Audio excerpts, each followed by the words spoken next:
Hi అండి, నేను మీ Vahini. Welcome to our channel Tarak Vahini TET and DSC. ఈ ఛానల్లో ఏపీ టెట్ డిఎస్సి సిలబస్ పై ఎవ్రీడే వీడియో క్లాస్ అనేవి ఫ్రీగా ఉంటాయి. ఇంకా ఎవరైనా ఛానల్ని సబ్స్క్రైబ్ చేసుకోకపోతే వెంటనే సబ్స్క్రైబ్ చేసుకోండి. ఈ రోజు ఈ వీడియోలో మనం చాలా రోజులుగా అడుగుతున్నారు కదా, 7th క్లాస్ సైన్స్ సెమ్ 1 చెప్పారు, 8th ఫిజిక్స్ చెప్పారు, బయాలజీ చెప్పారు, 9th ఫిజిక్స్ బయాలజీ అవుతున్నాయి. కాబట్టి 7th సైన్స్ సెమ్ 2 కంప్లీట్ చేస్తే సైన్స్ మొత్తం కూడా మనకి టెట్ సిలబస్ కంప్లీట్ అయినట్టు ఉంటుందని చెప్పి, సో అందుకని 7th సైన్స్ సెమ్ 2 చెప్తున్నాను అనమాట. ఈ రోజు ఈ వీడియోలో మనం 3 చాప్టర్స్ ని చెప్పుకుందాము. తర్వాత వీడియోలో ఇంకొక 3 చాప్టర్స్ చెప్తాను అనమాట. అలాగే 7th సోషల్ సెమ్ 1 చెప్తాను, సోషల్ సెమ్ 2 కూడా చెప్తాను. ఓకే, మ్యాథ్స్ కూడా చెప్తాను. సో మొక్కల్లో ప్రత్యుత్పత్తి, అడవులు మన జీవనాధారం, మురుగునీటి కథ, ఈ 3 చాప్టర్స్ కి నేను నోట్స్ అయితే రాసుకున్నాను. సో ఈ 3 చాప్టర్స్ ఫస్ట్ చెప్పేస్తాను. నెక్స్ట్ వీడియోలో మనం మిగతా 3 చాప్టర్స్ చెప్పుకుంటే 7th సైన్స్ సెమ్ 2 అయిపోద్ది అనమాట. ఓకే, మురుగునీటి కథ. 1 బిలియన్ కంటే ఎక్కువ మంది ప్రజలకు సురక్షితమైన మంచినీరు అందుబాటులో లేదు. ప్రపంచ జల దినోత్సవం మార్చ్ 22. మార్చ్ 22, 2005న ఐక్యరాజ్య సమితి సాధారణ సభ 2005 నుంచి 15 కాలాన్ని జీవం కోసం జలంపై కార్యాచరణకై అంతర్జాతీయ దశాబ్దంగా ప్రకటించింది. లక్ష్యం ఏంటంటే మంచినీరు పొందలేని వారి సంఖ్యను తగ్గించడం. 2016 సంవత్సరంలో భారత ప్రభుత్వం స్వచ్ఛ భారత్ అనే ఉద్యమాన్ని ప్రారంభించింది. మురుగునీటి పారుదల ప్రతి ఒక్కరికి మరుగుదొడ్లను అందించడం చేసిందన్నమాట. ఇల్లు, పరిశ్రమలు, వ్యవసాయ పొలాల్లో మరియు ఇతర మానవ కార్యకలాపాల వల్ల విడుదలయ్యే వృధా నీటిని మురుగునీరు అంటారు. మురుగునీరు అనేది ఒక ద్రవ వ్యర్థం. దీని వలన నీరు మరియు నేల కాలుష్యం అవుతుంది. మురుగునీటి శుద్ధి కర్మాగారంలో శుద్ధి చేస్తారు. దానికోసం 7 దశలు ఉంటాయి. మొదటి దశలో ఏం చేస్తారంటే, ఈ దశలో నీటిని కడ్డీ తెరలు అంటే బార్ స్క్రీన్స్ అంటారు, వాటి గుండా పంపాలి. ఈ దశలో నీటి నుండి ప్లాస్టిక్ బాటిల్స్, కర్ర ముక్కలు, చెట్ల ఆకులు మొదలైనవి తొలగించేస్తారు ఫస్ట్ దశలో.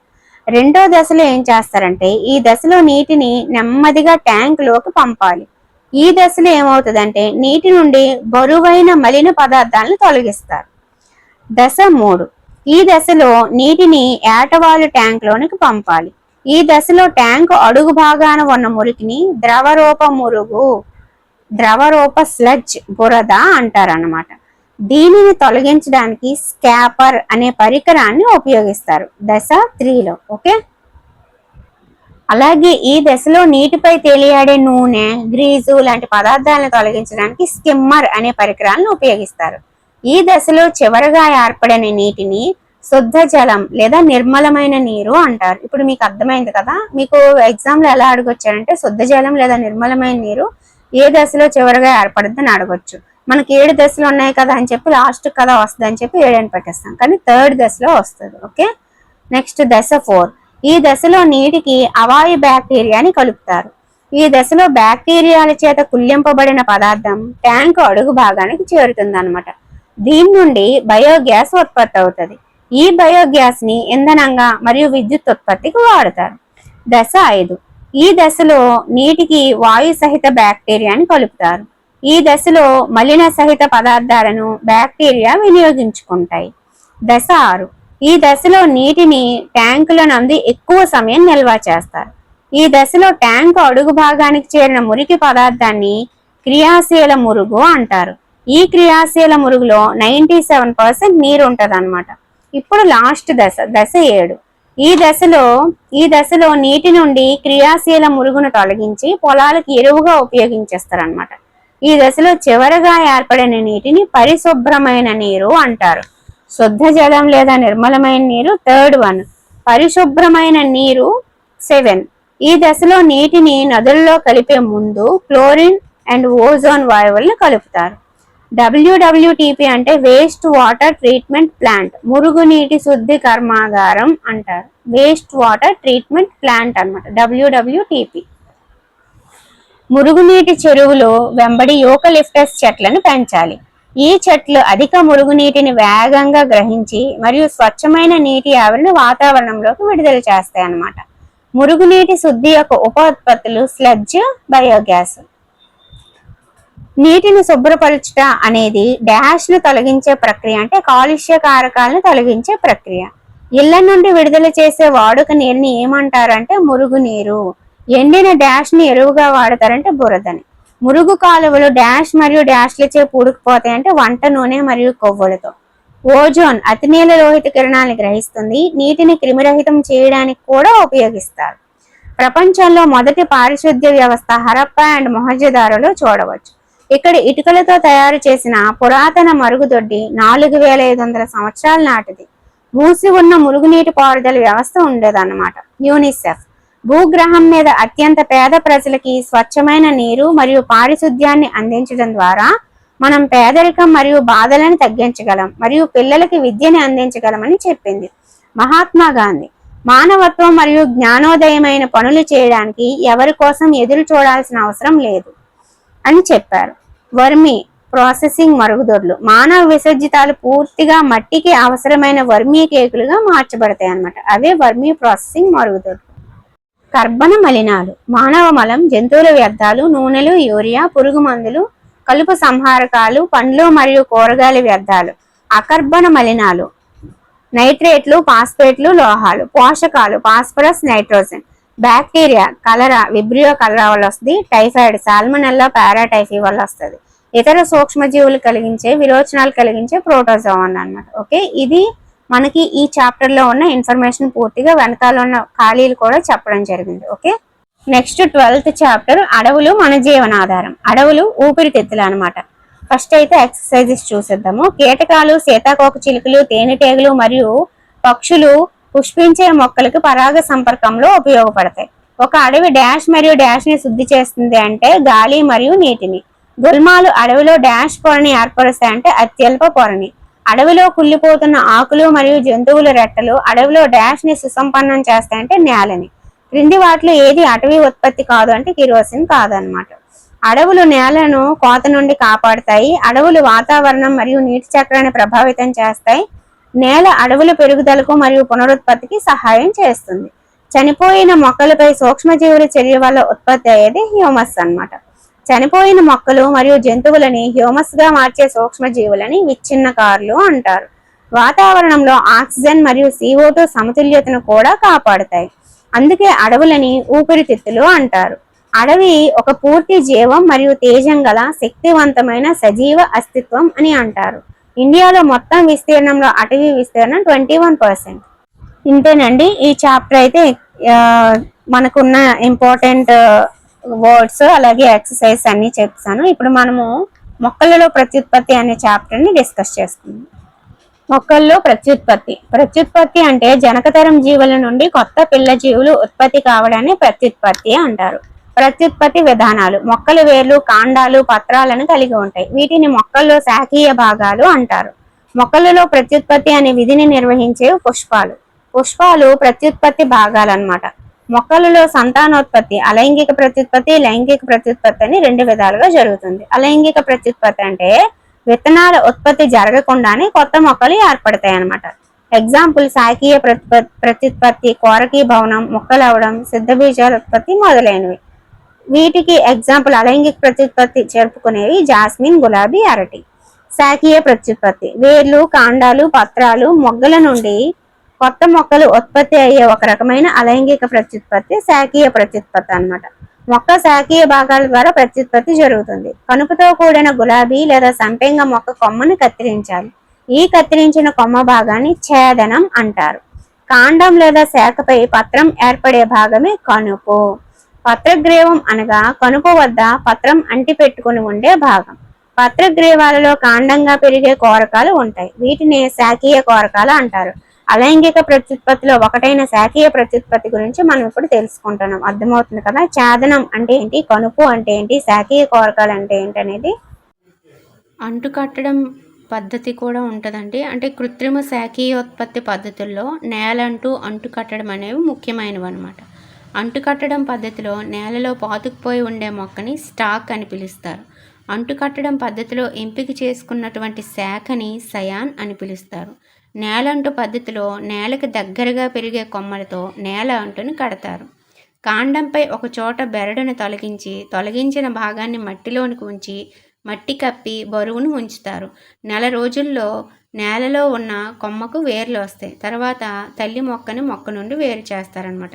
ఇది నేల అంటుకట్టే పద్ధతి. సో పాతుకుపోయి ఉండే మొక్కని స్టాక్ అంటారు.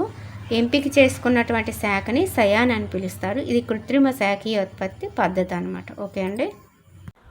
నేనైతే వీడియోని ఎడిట్ చేయట్లేదండి, ఎలాంటిది అలా తీసింది అలా పెట్టేస్తున్నాను అనమాట. సో పేపర్స్ ఇలా ఎగరడం ఇదంతా కూడా కట్ చేసి మళ్ళీ పెట్టాలంటే చాలా టైం అయిపోతుంది కదా, నేను కూడా ప్రిపేర్ అవుతున్నాను. అందుకని చెప్పి అలా ఉన్నది అలా పెట్టేస్తున్నాను అనమాట, ఎడిటింగ్ లేకుండా. ఓకేనా. సో ఫస్ట్ 2 చాప్టర్స్ అయితే నేనే రాశాను. ఈ చాప్టర్ అయితే మా ఫ్రెండ్ నోట్స్ చూసి అండ్ అలాగే టెక్స్ట్ బుక్ చూసి రాశాను అనమాట. ఓకే. శాఖీయ కోరకాలు కూడా కొత్త మొక్కల్ని ఏర్పరుస్తాయి. కన్నుల నుండి మొలకెత్తేవి బంగాళదుంప, అల్లం, పసుపు. ఆకుల నుండి మొలకెత్తే మొక్క రణపాల. రణపాల పత్రం అంచులలో మొగ్గలని కలిగి ఉంటుంది. ఈ మొక్క ఆకు తడి నేలలో పడినట్లయితే ఒక్కో మొగ్గ మొలకెత్తి ఒక కొత్త మొక్కను ఏర్పరుస్తుంది అనమాట. వేర్ల నుండి మొలకెత్తే మొక్కలు చిలగడదుంప, డాలియా. కాక్టస్ వంటి మొక్కల భాగాలు తల్లి మొక్క నుండి విడిపోయి నేలలో పడినట్లయితే అవి కొత్త మొక్కలుగా పెరుగుతాయి. శాఖీయ ప్రత్యుత్పత్తి ద్వారా ఉత్పత్తి అయిన మొక్కలు తక్కువ సమయంలోనే పెరుగుతాయంట. విత్తనాల ద్వారా ఉత్పత్తి అయ్యే మొక్కల కంటే ముందుగా పుష్పాలని, ఫలాల్ని ఏర్పరుస్తాయి ఇలా వచ్చిన మొక్కలైతే. ఇది శాఖీయ ప్రత్యుత్పత్తి కోసం. నెక్స్ట్ కోరకీభవనం చూద్దాం. ఈస్ట్ ఒక ఏకకణ జీవి. ఈస్ట్ కణం నుండి బయటకు వచ్చే చిన్న బల్బు వంటి నిర్మాణాన్ని కోరకం అంటారు. కోరకం క్రమేపీ పెరిగి తల్లి కణం నుండి విడిపోయి కొత్త కణంగా ఏర్పడుతుంది. కోరకీభవనం ద్వారా ఈస్ట్ లో ప్రత్యుత్పత్తి జరుగుతుంది అనమాట. నెక్స్ట్ ముక్కలవడం. నీరు, పోషకాలు అందుబాటులో ఉన్నప్పుడు శైవలాలు పెరిగి ముక్కలవడం విధానం ద్వారా వాటి సంఖ్యను పెంచుకుంటాయి. ఈ మొక్కలు కొత్త జీవులుగా పెరుగుతాయి అన్నమాట. స్పైరోగైరా అనేది ఒక శైవలం. శైవలం 2 లేదా ఎక్కువ మొక్కలుగా విడిపోతుంది అనమాట. ఇది మొక్కలవడం. నెక్స్ట్ సిద్ధ బీజాల ఉత్పత్తి చూద్దాం. సిద్ధ బీజాలు అలైంగిక ప్రత్యుత్పత్తి నిర్మాణాలు. ప్రతికూల పరిస్థితులైన అత్యధిక ఉష్ణోగ్రత, తక్కువ ఆర్ద్రతను తట్టుకోవడం కోసం ప్రతి సిద్ధ బీజం చుట్టూ ఒక దృఢమైన కవచం కలిగి ఉంటుంది. శిలీంధ్రంలో సిద్ధ బీజాల ద్వారా ప్రత్యుత్పత్తి జరుగుతుంది. నాచు, ఫెర్న్ వంటి మొక్కలు సిద్ధ బీజాల ద్వారా ప్రత్యుత్పత్తి జరుపుకుంటాయి. శిలీంధ్రంలోని సిద్ధ బీజాల్లో తంతువు సిద్ధ బీజాశయం, సిద్ధ బీజాలు ఉంటాయన్నమాట. ఫెర్న్ మొక్కలు సిద్ధ బీజాశయ పత్రాల్ని సోరై అంటారు. ఓకే. ఇప్పుడు శాఖీయ ప్రత్యుత్పత్తి. కాండ ఛేదనం అనేది గులాబీ సంపెంగ, కన్నులు అనేది బంగాళదుంప, అల్లం, పసుపు, ఆకులు అనేది రణపాల, కాక్టస్, వేర్లు అనేది చిలగడదుంప, డాలియా. మళ్ళీ ఇక్కడ ఇదంతా మ్యాటర్ కదా, సో ఈజీగా గుర్తుండాలి కాబట్టి మళ్ళీ ఇలా అనమాట. కోరకీభవనంకి ఎగ్జాంపుల్ ఈస్ట్, ముక్కలవడం శైవలాలు, సిద్ధ బీజాలు శిలీంధ్రాలు, ఫెర్న్ మొక్క, నాచు. అర్థమైంది కదా. ఫెర్న్ మొక్కలు సిద్ధ బీజాశయ పత్రాన్ని సోరై అంటారు. నెక్స్ట్ లైంగిక ప్రత్యుత్పత్తి చూద్దాం. మొక్కలలో ప్రత్యుత్పత్తి భాగాలు. లైంగిక ప్రత్యుత్పత్తులు ఏవి అంటే పుష్పాలు. పురుష ప్రత్యుత్పత్తి భాగం కేసరం, స్త్రీ ప్రత్యుత్పత్తి భాగం అండకోశం అన్నమాట. కేసరం లేదా అండకోశం మాత్రమే ఉన్న పుష్పాలని ఏకలింగ పుష్పాలు అంటారు. ఎగ్జాంపుల్ మొక్కజొన్న, బొప్పాయి, దోస. కేసరం మరియు అండకోశం 2 భాగాల్ని కలిగి ఉన్న పుష్పాలని ద్విలింగ పుష్పాలు అంటారు. ఆవాలు, గులాబీ, పెట్యూనియా. పురుష ప్రత్యుత్పత్తి భాగాలు. కేసరం కేసరదండం, పరాగకోశం. పరాగకోశం పరాగ రేణువులను కలిగి ఉండి పురుష సంయోగ బీజాలను ఉత్పత్తి చేస్తుంది. స్త్రీ ప్రత్యుత్పత్తి భాగాలు. అండాశయం, కీలం, కీలాగ్రాలు అండకోశంలో ఉంటాయి. అండాశయంలో 1 లేదా అనేక సంఖ్యలో అండాలు ఉంటాయి. అండంలో స్త్రీ సంయోగ బీజం లేదా స్త్రీ బీజ కణం ఏర్పడుతుంది. లైంగిక ప్రత్యుత్పత్తిలో స్త్రీ పురుష సంయోగ బీజ కణాల సంయోగం చెంది సంయుక్త బీజాన్ని ఏర్పరుస్తాయి. పరాగ సంపర్కం. ఒక పుష్పంలోని పరాగ కోశం నుండి పరాగ రేణువులు కీలాగ్రాన్ని బదిలీ చెందడాన్ని పరాగ సంపర్కం అంటారు. ఆత్మ పరాగ లేదా స్వపరాగ సంపర్కం అంటే ఒక పుష్పంలోని పరాగ రేణువులు అదే పుష్పం లేదా అదే మొక్కలోని మరొక పుష్పంలోని కీలాగ్రాన్ని చేరడం. పరపరాగ సంపర్కం అంటే ఒక పుష్పంలోని పరాగ రేణువులు అదే రకమైన వేరొక మొక్క పుష్పాల్లోని కీలాగ్రాన్ని చేరడం. ఓకే. నెక్స్ట్ ఫలదీకరణం. పురుష స్త్రీ సంయోగ బీజ కణాలు సంయోగం చెందడాన్ని ఫలదీకరణం అంటారు. సంయోగ బీజాల సంయోగ ఫలితంగా ఏర్పడే కణం సంయుక్త బీజం. సంయుక్త బీజం పిండంగా అభివృద్ధి చెందుతుంది. పరిపక్వత చెందిన అండాశయమే ఫలం. అండాశయంలోని అండాలే విత్తనాలుగా అభివృద్ధి చెందుతాయి అన్నమాట. విత్తన వ్యాప్తి. ప్రయోజనాలు ఏంటంటే మొక్కలన్నీ సూర్యరశ్మి, నీరు, ఖనిజ లవణాల కోసం పోటీ పడ్డాన్ని నివారిస్తుంది అన్నమాట. కొత్త ఆవాసాలను ఆక్రమించడానికి అవకాశం కల్పిస్తుంది. మొక్కలు గుమిగూడటం తగ్గుతుంది. కొత్త జాతుల ఆక్రమణను నిరోధిస్తుంది. మొక్కల విత్తనాలు గాలి, నీరు, జంతువుల ద్వారా వ్యాప్తి చెందుతాయి. గాలి ద్వారా మునగ, మేపుల్ మొక్కల రెక్కలు కలిగిన విత్తనాలు గడ్డి జాతి మొక్కలు తేలికైన విత్తనాలు, జిల్లేడు మొక్క కేశాలు కలిగిన విత్తనాలు, ప్రొద్దుతిరుగుడులోని కేశాలు కలిగిన ఫలాలు. వీటి గాలి ద్వారా విత్తనాలు వ్యాప్తి జరుగుతుంది అనమాట. నీటి ద్వారా కొబ్బరికాయ. జంతువుల ద్వారా ముళ్ళు లేదా కుక్కెములతో కూడిన విత్తనాలు, జాంతియం యురేనా అనేది ఎగ్జాంపుల్. ఫలం పగలడం ద్వారా విత్తన వ్యాప్తి అనేది ఆముదం, నేలగోరింట్లో జరుగుతుంది అన్నమాట. అరటి పంట సాగులో పిలకల్ని నాటుతారని చెప్పాను కదా, సో వాటిని సక్కర్స్ అంటారండి. ఏం లేదు, మనకి సైన్స్లో ఉండే ఇదేంటంటే ఇంగ్లీష్లో మనకు అడిగేస్తారు సక్కర్స్ అని చెప్పి, ఎందులో ఏ సాగులో అని చెప్పి. అప్పుడు మనకి ఆ ఇంగ్లీష్ వర్డ్ అనేది తెలియకపోతే ఆన్సర్ చేయలేము అనమాట. ఓకే, సో ఇక్కడ మ్యాచింగ్ ఒకటి ఇచ్చారు. మొగ్గ ఈస్ట్ అండి, కళ్ళు బంగాళదుంప, మొక్కలవడం స్పైరోగైరా, రెక్కలు మ్యాపుల్, సిద్ధ బీజాలు బ్రెడ్ మోల్డ్ అనమాట. నెక్స్ట్ ఎక్సర్సైజ్ ఏంటంటే పురుష మరియు స్త్రీ సంయోగ బీజాల కలయిక ప్రక్రియని ఫలదీకరణం అంటారు. పరిపక్వమైన డాష్ ఫలంగా మారుతుంది అంటే అండాశయం. ఒకే జనక జీవి నుండి ఉత్పన్నమైన జీవుల సమూహాన్ని క్లోన్ అంటారు. ఇవి ఎక్కువగా అలైంగిక ప్రత్యుత్పత్తిలో జరుగుతుంది అనమాట. ఈస్ట్లో ప్రత్యుత్పత్తి కోరకీభవనం, కోరకం అంటే మొగ్గ. శైవలాలు పెరిగి మొక్కలాడడం ద్వారా సంఖ్యను పెంచుకుంటాయి. రొట్టె మొక్కలో ఉండే శిలీంధ్రాలు గాలిలో ఉండే సిద్ధ బీజాల నుండి పెరుగుతాయి. సిద్ధ బీజాలు తేలిగ్గా ఉండి గాలిలో తేలుతాయి. ఫెర్న మొక్కలో ప్రత్యుత్పత్తి సిద్ధ బీజాల ద్వారానే జరుగుతుంది. సిద్ధ బీజం చుట్టూ ఉష్ణోగ్రత, ఆర్ద్రత తట్టుకోవడం కోసం కవచం ఉంటుంది. సిద్ధ బీజాశయ పత్రాలు సోరయ్య అనమాట. ఇవన్నీ కూడా అలైంగిక ప్రత్యుత్పత్తికి ఎగ్జాంపుల్. ఓకే, ఇక్కడితో మనకి పర్ఫెక్ట్ గా మొక్కల్లో ప్రత్యుత్పత్తి, అడవులు మన జీవనాధారం, మురుగునీటి కథ అని 3 చాప్టర్లు ఏవి మిస్ అవ్వకుండా పర్ఫెక్ట్ గా చెప్పేశాను. నెక్స్ట్ వీడియోలో మనం చలనం మరియు కాలం, విద్యుత్ ప్రవాహం, దాని ప్రభావాలు, కాంతి అనే 3 చాప్టర్లు చెప్పేస్తే 7th క్లాస్ మొత్తం అయిపోతుంది అనమాట. సో ఫస్ట్ టైం చూస్తున్నట్లయితే మన ఛానల్ని సబ్స్క్రైబ్ చేసుకోవడం మర్చిపోద్దు. Okay friends, thank you.